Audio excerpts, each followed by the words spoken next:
Earlier this year, Zelda Breath of the Wild took the gaming world by storm. Its stunning open world that encouraged independence through its gameplay was a sheer delight.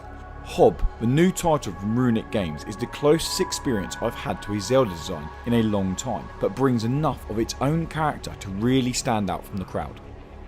Defining the genre in which Hob sits in isn't exactly easy. On one hand, it's a semi-open world exploration game full of environmental puzzles. On the other hand, it's an isometric action-adventure that features some light platforming. In truth, it's kind of a combination of all, and although you would think all these mechanics would create a mess of a game, they actually merge together to bring a compelling adventure.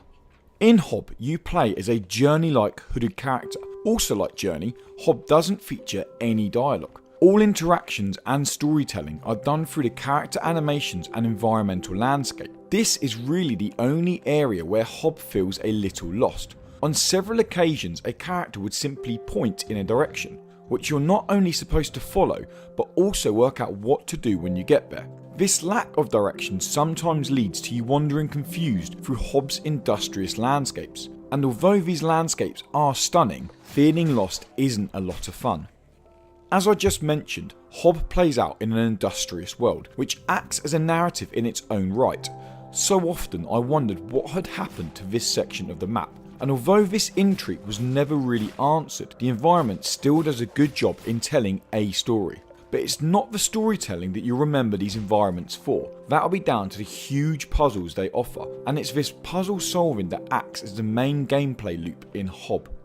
As you explore the world, you'll often hit a wall which stops you in your progress. To move further, you'll need to head to a new area, restore the power to that area, return to the wall you hit, progress further and repeat all over again. And although this sounds repetitive, it never really feels too repetitive. This is mostly down to the design of the multi-layered puzzles you'll be solving and the encounters of various enemies that you'll come across.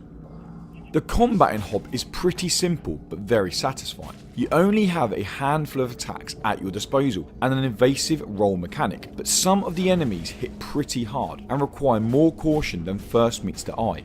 In classic Zelda fashion, there are health upgrades, which can be found in magical looking plants scattered across the world, but it's not just your health that can be upgraded. I suppose now is as good a time as any to mention your game defined mechanical arm. Very early in the game, you're given a mechanical arm by a rather friendly robot, and it's this mechanical arm that's your main tool in Hob. As you progress, you'll gain new abilities for this arm, allowing you to smash through walls, interact with objects and traverse with the use of a grappling hook. There are other augmentations available in Hob which not only change your appearance but also focus more emphasis on either your attacks or evasive maneuvers. Hob is a bold and ambitious game that never feels out of its depth. You don't have to look very hard to see how much inspiration the game draws from the Zelda series, but never feels like a rip-off. In fact, it's quite the opposite. Hob stands tall on its own and is an adventure game I'd recommend to anyone to play, especially if you're a fan of the Zelda series.